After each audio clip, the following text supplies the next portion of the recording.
Hello class 10th। आज के video का टॉपिक व्याकरण पोर्शन से है और मेरा चैप्टर शब्द से है। बहुत ज़्यादा इंपॉर्टेंट क्वेश्चन करने वाले हैं, तो प्लीज़ वीडियो में बने रहिएगा। आप वीडियो को अंत तक देखिए ताकि बिल्कुल आप फुल में फुल मार्क्स उठा सकें। जो मेरा पहला क्वेश्चन है ना, उत्पत्ति की दृष्टि से शब्द के कितने भेद होते हैं। तो उत्पत्ति की दृष्टि से जो शब्द का भेद होता है वो 4 भेद होता है, यानी कि उत्तर ही मेरा यहाँ पे क्या हो जाएगा, सी हो जाएगा। सबसे पहले छोटा सा एक ओवरव्यू देना चाहता हूँ चैप्टर का, ठीक है ना। चैप्टर का जो ओवरव्यू बोलता है कि सर उत्पत्ति की दृष्टि से शब्द के 4 भेद कौन कौन से होते हैं। ये होता है तत्सम, तद्भव, देशज और विदेशज होता है। तत्सम शब्द की बात करें तो संस्कृत शब्दों को तत्सम शब्द कहते हैं, ठीक है ना। और तद्भव शब्द किसे कहते हैं, संस्कृत शब्दों का वह रूप जो परिवर्तन होने के बाद हिंदी में बोलचाल की भाषा में प्रयोग होता है।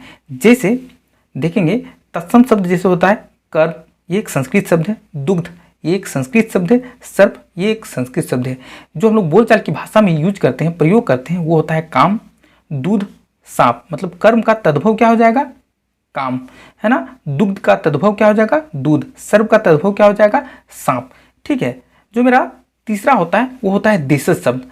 मतलब आम बोलचाल की भाषा से, यानी कि क्षेत्रीय बोलचाल की भाषा से जो हिंदी में प्रयोग किया जाता है उसे देशज शब्द कहते हैं। जैसे कि पगड़ी, डिबिया, है ना, स्कूल, स्टेशन। ये एक विदेशी शब्द भी है, लेकिन पगड़ी और डिबिया बहुत ज़्यादा इंपॉर्टेंट है। इस तरह से देशी शब्द होता है।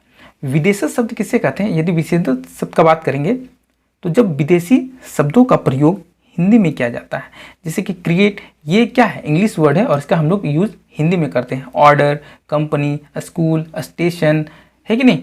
तो ये सब मेरा क्या है, विदेशी शब्द है, लेकिन इसका जो प्रयोग होता है वो हिंदी में बोलचाल की भाषा में किया जाता है। तो चलिए हम लोग ऑब्जेक्टिव क्वेश्चन को फटाफट देख लेते हैं, ठीक है ना। यदि हम लोग दूसरे क्वेश्चन में आते हैं, वाष्प क्या है, तो बताओ तत्सम, तद्भव, देशज, विदेशज। तो क्या होता है यहाँ पे उत्तर ए, वाष्प एक तत्सम शब्द है कि नहीं। आम्र, ये बोलने से ही पता चल गया कि ये एक तत्सम शब्द है। उत्तर देख लो यहाँ, तो उत्तर ए, ठीक है ना। चलिए चौथे प्रश्न में आते हैं, पंख शब्द क्या है, तो तत्सम है कि तद्भव है कि नहीं। दोनों में एक ही हो सकता है, यानी कि पंख जो मेरा है वो एक तद्भव शब्द है, ठीक है। क्वेश्चन नंबर 5 में देखते हैं, भिक्षा शब्द क्या है, तो भिक्षा है कि नहीं। और भीख, भीख होता है तद्भव शब्द। भिक्षा क्या होगा, यहाँ पे तत्सम शब्द है कि नहीं, संस्कृत शब्द है भिक्षा, यानी कि उत्तर मेरा क्या हो जाएगा, ए। छठे प्रश्न में बात करें, पिंजड़ा शब्द क्या होता है, तो पिंजड़ा शब्द क्या होता है, वो एक क्षेत्रीय भाषा से लिया गया शब्द है, इसलिए ये उत्तर सी हो जाएगा, देशज होगा। क्या होगा, देशज। आग शब्द क्या है, सबको जान रहा है कि अग्नि एक तत्सम शब्द है और आग जो है वो मेरा तद्भव शब्द है, यानी कि उत्तर मेरा बी हो जाएगा, ठीक है ना। क्वेश्चन नंबर 8 में जाते हैं, तो क्वेश्चन नंबर 8 बोलते हैं, खेत शब्द क्या है, ठीक है। विदेशज, तद्भव, देशज, तत्सम। तो ये एक तद्भव शब्द है खेत, ठीक है ना। तो चलिए हम लोग 9वें क्वेश्चन की ओर बढ़ते हैं, ठीक है। लोटा शब्द क्या है, लोटा शब्द सब जान रहा है, ये एक देशज शब्द होता है जो कि क्षेत्रीय भाषा से लिया गया शब्द है और बोलचाल की भाषा में प्रयोग किया जाता है, ठीक है ना। इसी तरह हम 10वें नंबर के प्रश्न को देखते हैं, तो पगड़ी शब्द क्या होता है। बिल्कुल ये एक देशज शब्द है जो क्षेत्रीय भाषा की बोलचाल की भाषा से लिया गया है, यानी कि उसका उत्तर सी होगा। और यहाँ पे देखो सी दिया गया है, ठीक है ना। तो याद रखो लोटा, पगड़ी, ये सब देशज शब्द होता है, ठीक है ना। अदालत शब्द क्या है, अदालत एक विदेशी शब्द है, ठीक है ना। तो इसको आपको याद रखना है, अदालत विदेशी भाषा से लिया गया है और विदेशी शब्द है, विदेशज, ठीक है।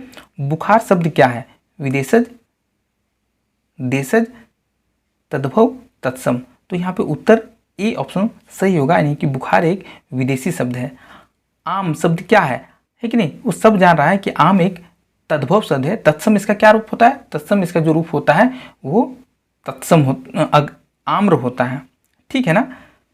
तो आम एक तद्भव शब्द है। उत्तर यहाँ देखो बी होगा, यहाँ पे ध्यान दो, तो यहाँ पे ये एक क्या है, तद्भव शब्द है, ठीक है। ये बहुत ज़्यादा 13 क्वेश्चन इंपॉर्टेंट क्वेश्चन थे शब्द उत्पत्ति की दृष्टि से।